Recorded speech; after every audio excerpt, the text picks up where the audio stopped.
Sex is good, and sex in marriage is wonderful. If you take sex out of marriage, it's no longer marriage. It might be two friends living together, a brother and a sister. It's anything but marriage. Sex itself is the lifeblood of marriage. Welcome to the Summon, the African Summon, where we connect you to Africa and African culture. We continue our subject on Let's Talk Sex in Africa, where sex has remained taboo for a long time, and with the customs of and traditions where chastity is required, fidelity and longevity of marriage is encouraged. How do people uphold customs when the institutions are broken, when they do not have the tools to make the marriage union enjoyable? Please invite your friends, neighbors, and loved ones and join us at the fireside for this discussion. While you're at it, please subscribe to our channel, like our videos, and share. We'll continue our conversation with the Mafo of Kai.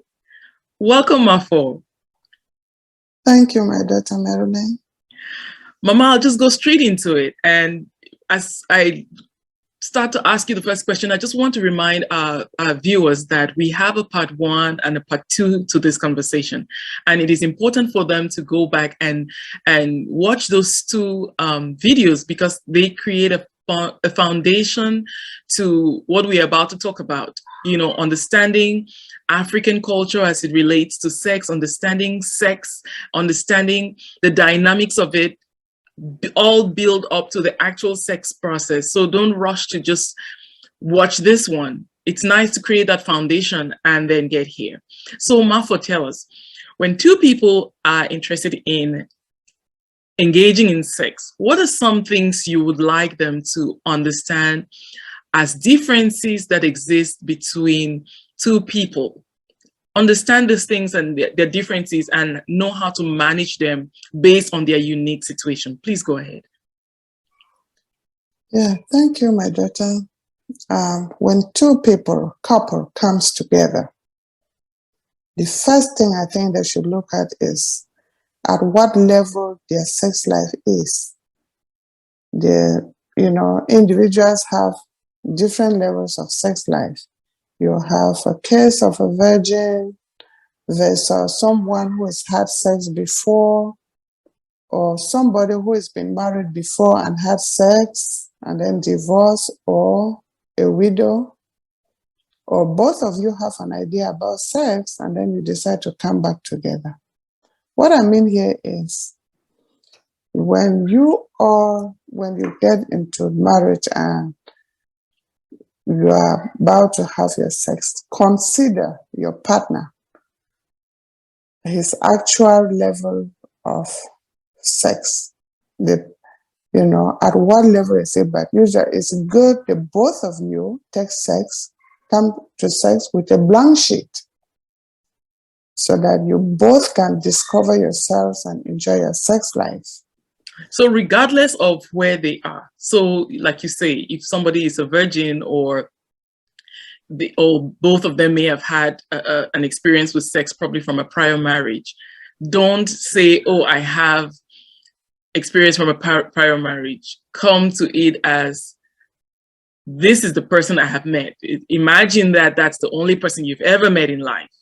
Come to it with a fresh mind, with a clean slate, with no knowledge. Don't transfer, oh, this is what I did before. No, this is a new experience. Did I get you right, Mama? Perfectly right.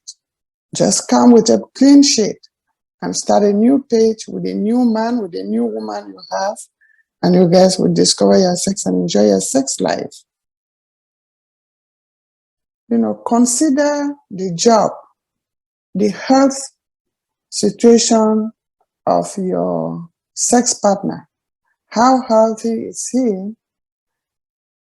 How is he obese? How mentally is he good, to get on sex? When you put all that together, then you will be able to consider one another when it comes to your sex life in bed. When we talk about physical, somebody who is not obese, of course, the sex activity will not be as slow as somebody who is obese, or somebody who has a busy schedule. The sex life will not be the same like somebody who is less busy. Like somebody who is going to work. If you go to work, or you stay home, or you go to work, come back, you have to do all the work at home without any assistance. By the time you finish and get into sex, you'll already be so exhausted and tired. You can't do nothing in bed if you didn't have any help. You know, Mama, on that point, I'd like to just piggyback on something we had referred to in a prior conversation where we talked about the woman meeting the man at the door, the woman serving food.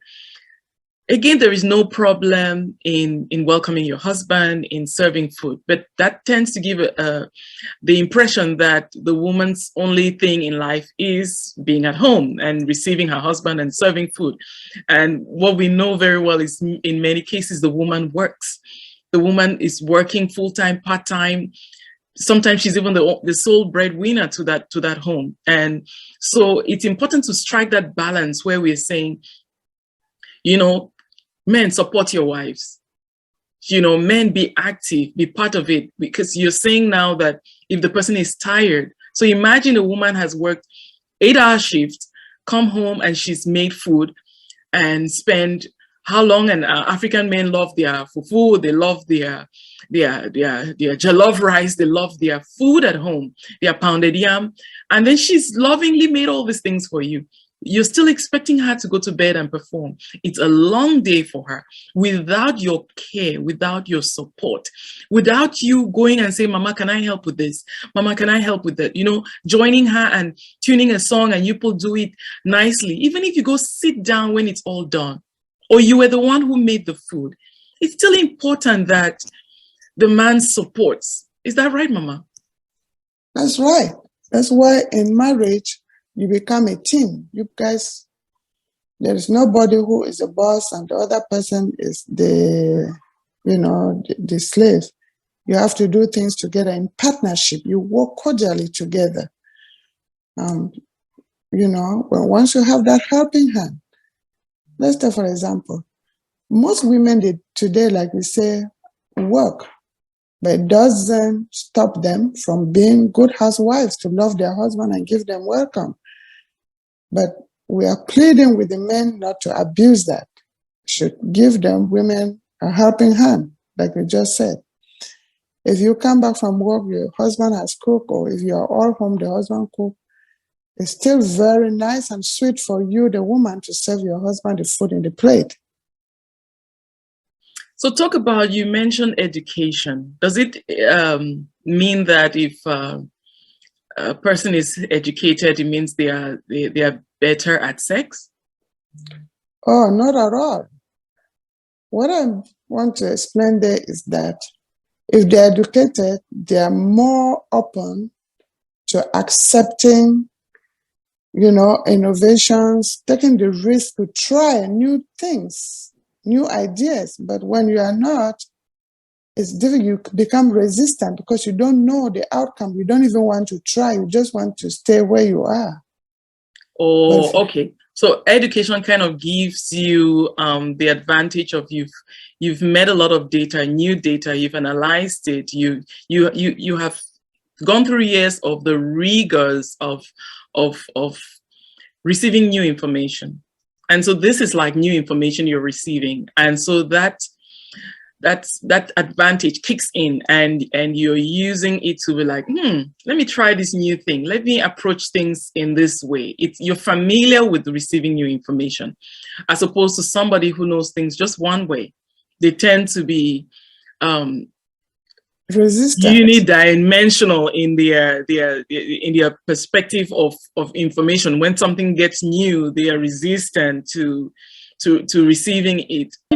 You talked about sex, the level of their sex lives. So I'm saying, does it necessarily mean that if somebody has had sex have they necessarily had an orgasm? You know, I find that people have different approaches. Even those who've had an experience in sex may see it differently. It doesn't mean that they got to orgasm at all. So that's why we keep insisting that, when you come to sex in this your new marriage, come with a blank sheet, because there is no B that will be like A or A like B. So you may think that the other person has had sex, but it doesn't mean that they really have enjoyed sex. So that doesn't mean anything. So really come open. Yeah, just come open to discover and learn and enjoy it with your new partner. And one of the most evil in marriage is having sex with multiple partners. Multiple partners is the evil that you cannot imagine. Because having sex with multiple partners, it becomes really difficult to get satisfaction from one partner. You would think that you want to get what you didn't get from A. You want to get everything from 1, 2, 3, and you never have it. What you have in A, you can never find in B. What you find in B, you can never find in C. So you just keep searching and searching, and you never have it. So which is an evil to sex when you come together in marriage. So you're really doing yourself a disfavor when you are exposing yourself to multiple, word on the street, people keep giving you the impression, oh, you can go out and meet another person, or women are like, they want to meet a man who's big down there. And those are just street talk, which is very harmful to you, because who defines who is big? Please, Mama, help us understand this thing. Who talk a little bit more so that our people understand what you're saying. The anatomy of a woman, no man is the same. Men, they are all different. No woman too is the same. Just consider yourself or consider your husband. Let's take, for example, you know how you get a balloon and you blow a balloon, right? Copy. Consider the woman's vagina like a balloon. That woman's vagina fits to the man's penis or to the man you have. That is what it is. But if you change, you blow the balloon, you take out the air, you blow it again. So they are meeting men it's a fact. Men are not the same. So yes, it's true that men may not be the same from one man to another. But that does not make one man better than another because they are bigger down there than the other one. Because that man you meet, the unique man you meet, you will fit you because you will take the shape of what you receive and you will enjoy it. But you do yourself a disfavor by sleeping with so many men who form you into different things. And before long, nobody can satisfy you. Did I get you right, Mama? Very right. So in your quest in finding this great man is actually your quest. It's actually a journey that destroys you. It's a journey of self-destruction where you finally have this woman. Everybody seems to be small. Everybody seems to be, you're insatiable because you're sleeping around, and now you keep looking for this imaginary big man. And if you hear somebody enjoying their husband, the next thing you want to sleep with that man because you think he's the one you've been dreaming about, not realizing that they have just prepared themselves for their husband, so they are enjoying him. And then you have destroyed yourself and you think everybody is better than what you have. That's right. Keep yourself to your man and enjoy what you have. So how do couples have enjoyable sex? What is enjoyable sex? Is there such a thing as enjoyable sex? Of course. There's something like enjoyable. Enjoyable sex is the sex that you enjoy. You have sex and you reach orgasm. Both of you are involved in it.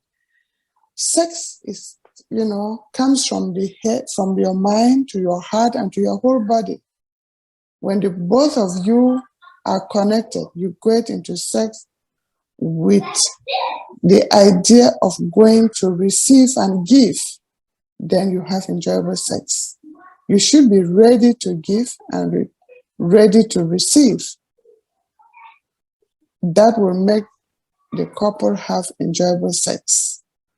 And to do that, you have to throw yourself to the man that you like and to the woman that you like. To discover the bodies. Just touch every part of the body of your husband or your wife.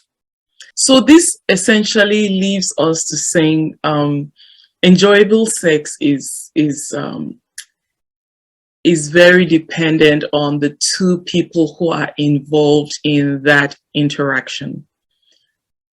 If I'm hearing you correctly, you're saying if the man is willing to make his partner happy, if he's sold out to satisfying the woman he is with, if the woman is sold out to engaging in sex that will please the man, it will work. If they are also open to receiving, so there is a giving and there's also the receiving. So if the man could be trying to please you all day long, and if you're not open to it, possibly because you're too shy, you're not knowledgeable about how to receive it, or you're just lazy, all their good intention will not yield an outcome. And if you are dreaming about the ex-man that you don't even know where the man is. Now that's a higher level of issues. So if you don't have the disposition to give, then even if there's a recipient, there's somebody wanting to receive, it has got to be a balance between everybody getting in here sold out to give and willing to receive. But there are challenges. What are those challenges, Mama? What are some of the biggest pitfalls within, what are the challenges in enjoying sex? Some of the challenges is when one partner tries to deprive the other one from sex. That is using sex as a weapon on the other partner. Like some people don't know that sex is something that they just have to enjoy. It's something meant for the couple to enjoy. But if you tend to deprive your wife or your husband from having the sex when he wants and how he wants, then it's a challenge to that particular couple or to that particular partner. How about the man just coming too fast? Sometimes you get in there and the man comes too fast. The man doesn't understand that the woman needs time. Women are not just like electric switches that you turn on and they turn on. But the man usually, just by physical looking, they are always ready. They are almost ready to go. The man actually needs to understand that the way the woman is, the way God created the woman, the man needs to understand how the woman is, how to get the woman to get to that point where the woman is ready for sex. Or sometimes you get the woman ready for sex, but when they're on it directly, the man comes too quick. The man gets to orgasm too quick while the woman is there. But also the woman should understand that it is okay for the man to come and then maybe get some rest and then come back. So they need to be kind to each other. They need to. The fact that a man comes too fast should not necessarily make you start blowing up at him. Sometimes he should be considerate. And since it's within marriage, there are plenty of times. So you have the advantage of time to be able to tell that this person isn't taking advantage of you, or that they are not being insensitive. So if this time around I let him come and I see him come back later on to come satisfy me, I understand that, yeah, it's okay to let him enjoy himself. Even if I'm not completely satisfied in that encounter, he's going to come back for me. he's going to, and then he'll not just come back again and be glad he's come for round 2 and he's now trying to have another orgasm and get away and leave you there. He's not trying to take advantage and make sure that he gets you to the place, because our women take a little more time to get to that same climax that it takes so little to get a man to. Am I right, Mama? Very right. Women take a long time to get there, but if the man and the woman put themselves together to discover their body, the man will know the due point of the woman and how to make the woman get there to her ecstasy the same like him. That the both of them can get to it. So what are the challenges of ignoring your spouse's sexual desires, their sexual needs? So the man, you have this man who keeps coming quickly and then leaving you and falling aside and going him to sleep, or the woman is the kind who just is giving you one excuse, you want to sleep with her. Today she's tired, tomorrow she's on her period, the next day she's angry, she just comes up with reasons to be pushing you aside when you want to have sex. What are the dangers of ignoring your spouse's sexual needs? Or you are engaging in sex by making sure that they are not getting satisfied, so they keep being in this place where they are being let down. Please help us. The challenge now is that there's a lot of frustration and might be pushing the man too much, or the woman too much to war, because whatever the case, I don't know how long that man can take that or how long that woman can take that. Of course, a nice looking woman and a beautiful, hardworking man would have other solicitors out there. Meanwhile, you have to stay in that marriage with the same energy you had when you came in. Whatever, this will be putting your marriage at risk, putting your marriage at risk. There will be a lot of frustration. You might lose your spouse. Like I was saying, you don't know how long one can take. A beautiful man, handsome, hardworking, of course, will have solicitors from others. The same with a woman. So you don't want to put your marriage to risk to that. So whether they are married or not, it's important for couples to know that men and women keep having solicitors. You're married to a woman, she goes out, there are people who are looking, oh, she's fine. There's a man going out and women are like trying to position themselves, and word out there is somebody's wearing the ring and you own the husband. You can debunk it doesn't mean that people really get into marriage because they want to cheat, but you have to have this understanding that there's temptation out there. They have solicitors throughout their lifetime, and so you cannot ignore their needs and push them to a point where they will be tempted. They are tempted to listen to those, to consider those invitations, because it's only so long they are going to keep ignoring them. They've come in with, they've been saying no to you before they got married to you. They've come in armed with the ability to say no to what they don't want. And you are confident that this man has committed to you, the woman has committed to you, and they can say no to another person. But you're now pushing them to the wall. No one partner. Of course, there is a lot of frustration. This partner becomes so frustrated. When you are frustrated, what happens? You get exposed. You start thinking about other things to do. You remember, if you are beautiful, there are people out there who keep looking at you, just like the man. And you spend all your time saying no to this man, and now you are in the marriage.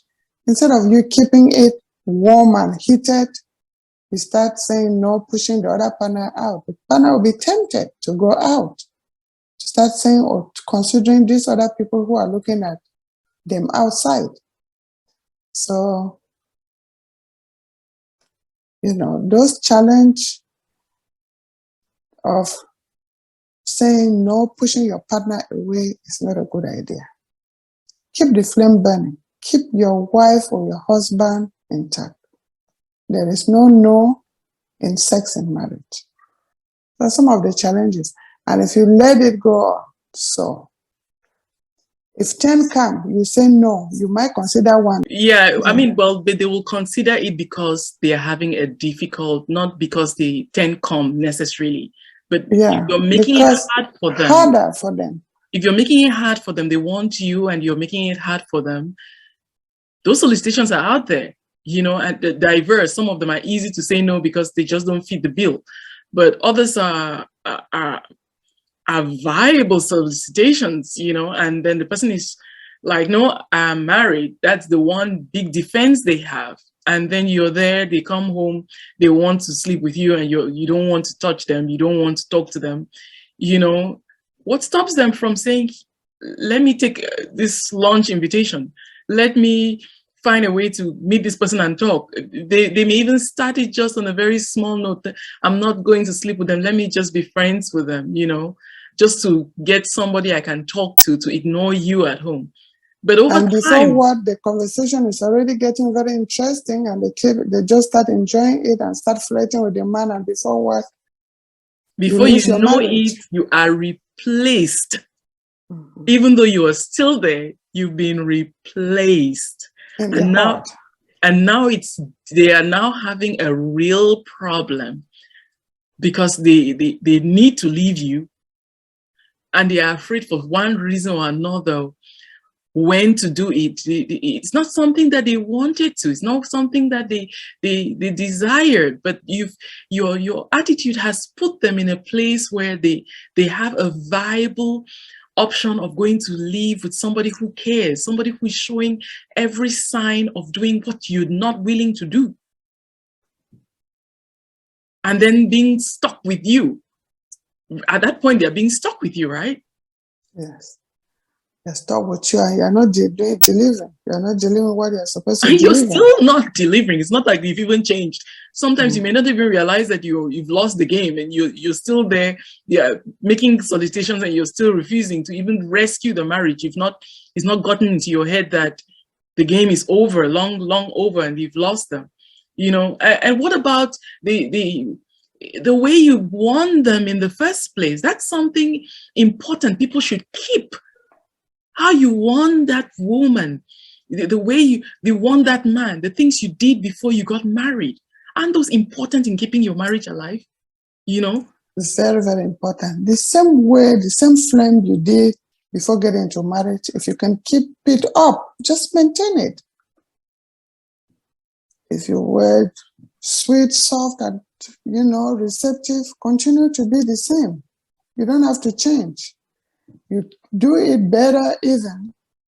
Make your marriage fun. It's not just... Make your marriage fun. Let it be happy. Let it be, Go take them out to some nice place. Be playful. Have sex out of your house. Have sex in different places in your house. Touch them. Do different things, not just... This thing is both ways. The man might be ready to have different positions, different way, but the woman is not receptive. Or the woman might be and the man is not. So we recommend both of you have to, the receiver and the giver have to. It's both ways. They're ready to give and ready to receive. Ready to have a change. So, Mama, our men and women are ready to have sex. They've been through counseling, they've been through marriage and everything, and now it's time to have sex. Many of us don't know. It's amazing how many people you would meet who would tell you that on the eve of their marriage, they had no clue what to do with their wives. Please help us. How do we have sex? Enjoyable sex at that. Yes, my daughter. Enjoyable sex is a whole package.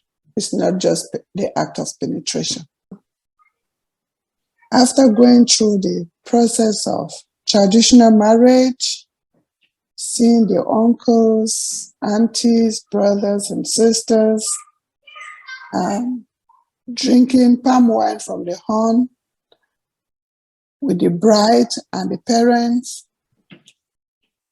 We now find yourselves in having the woman of your dream and the man of your dream. And it is time now for you to enjoy sex. Sex in marriage is good. It's really, really good. But before we get into real intimate sex, let's talk about the whole package that goes with sex. Sons, buy the gifts to your wives. The way you want your wife to dress her the way you want, the sexy way you want her to dress. Buy her the bra you want to see her put on and underwear. And be the one to undress her gently. Be the one to take off her bra and her underwear.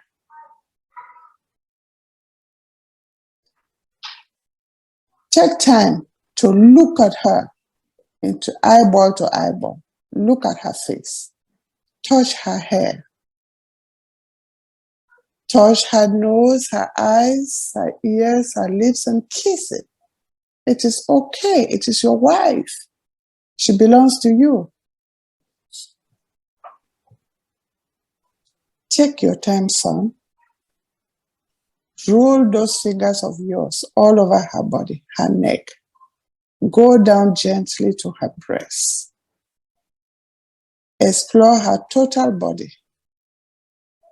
The reason I'm saying explore her total body because there might be some parts of her body that she doesn't even know that they are pleasurable. And you make her discover that those parts are very sensitive and enjoyable to her. Just touch her. It is okay. Roll your tongue on her stomach and go right down there. Son, it is okay. Open her legs. Tell her this mama said you should open her legs. Open the legs. Okay, mama. And mama is telling you, go right there. Use your tongue, use your mouth, your lips to kiss her clitoris, kiss her whole vagina, eat her up. And you will discover how she's feeling. Before what, you will see her begging you to go in. And discovering the G spot. Do women generally know where it is? Every woman differs. Some know, some do not. That's why we're talking about exploring, because when you start exploring, then you now discover the parts of one another. Okay. When you explore your partner's body, you discover her G parts by the way she reacts. You reach some, you see that she wants you to stay there. You might be kissing her breast. She wants you to remain there because she's enjoying it. You might touch her navel. She wants you to stay there because it is nice. So she wants you to insist.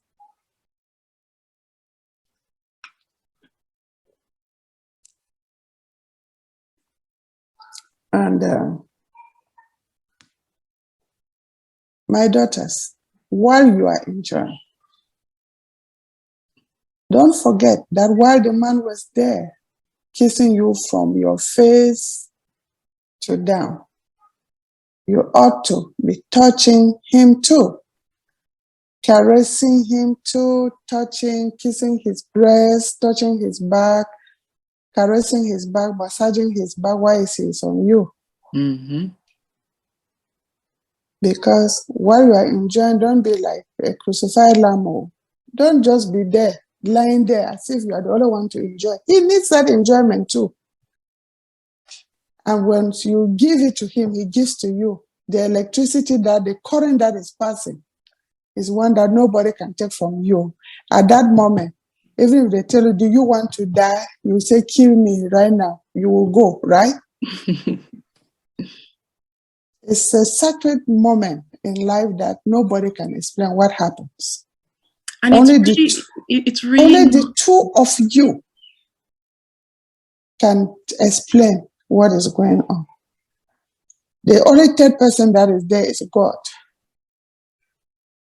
But God doesn't know the feeling that is in you and your wife. so it's really not possible for someone to really teach you how to have sex per se, right?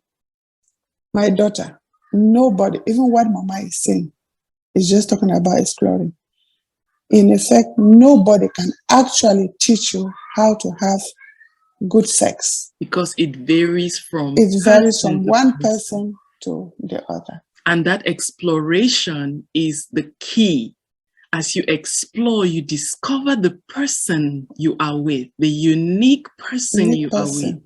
You discover their unique sensitive parts. You discover the pleasurable parts that are unique to that person, which creates a unique relationship between the two of you, which is why no one can really tell you, this is what to do to this.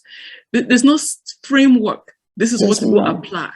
Mm. It's as you explore that person from day to day, you find out this is what my husband likes. This is what my wife likes.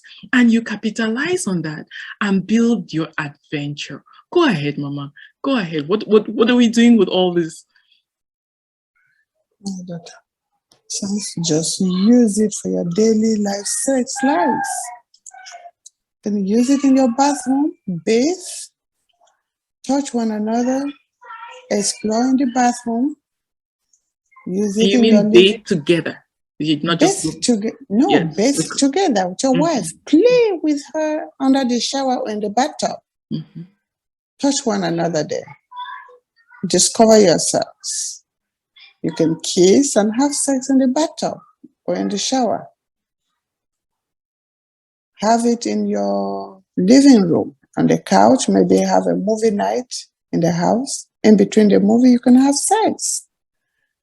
You can have it in your bedroom, in your car, if you're traveling somewhere and get along the way because you're driving and touching, you can get somewhere and have a quick one in your car with your husband. Change of location, change of places, change of style. Change the different styles you guys have the sex. That will spice the whole thing up with you. Go along with it. So it's all about the adventure. It's all about you two creating a unique adventure which no two people in the world can share. And you're saying, after you've discovered and touched each other and found these things that are great, these punchlines, these sensitive parts about each other, carry it into the different areas of your life. At work, visit your husband at work and have sex at his job. You're essentially saying take it and incorporate it in all the things. Have somebody take care of your kids so you have time to explore your entire house on the staircase, different things, so that you are creating an adventure. You're not just creating sex. It's not just the act of penetrating the woman, or having sex with the man getting to you. It's an adventure which the two of you are constantly getting in and out of. And it's been said, love covers a multitude of wrong. And as you gather this equity in sex and take it into your lives, when a man scatters things around the house, they don't really become a big issue anymore, because you have so much equity accumulated from this pleasurable adventure you and the man are having, that you're able to pick his clothes up. After all, when you're having sex, you make a whole lot of mess. You're able to just pick it and laugh about it and go. And then you even lovingly, like, hey honey, you pee on the floor, oh bad boy, it becomes a thing, and you're cleaning and you're going. There is tenderness in the way you treat people's faults. But when there is no sex, that's where little things now become a cake about to explode, right, Mama? When there is no sex, there is anger. And the slightest thing There becomes, is frustration. there's frustration, and everything is boiling towards a problem. Mm-hmm. Viewers, you heard it from the mouthful. Sex is about an adventure between a man and a woman. It's about discovering each other, the unique person you're with. And it's not about how many people you have, it's about the quality and the commitment and the desire to give and receive. Thank you for joining us. If you enjoy this content, please subscribe to our channel, like our video, and share. Until next time, I am Manondo Akono saying thank you for responding to this sermon.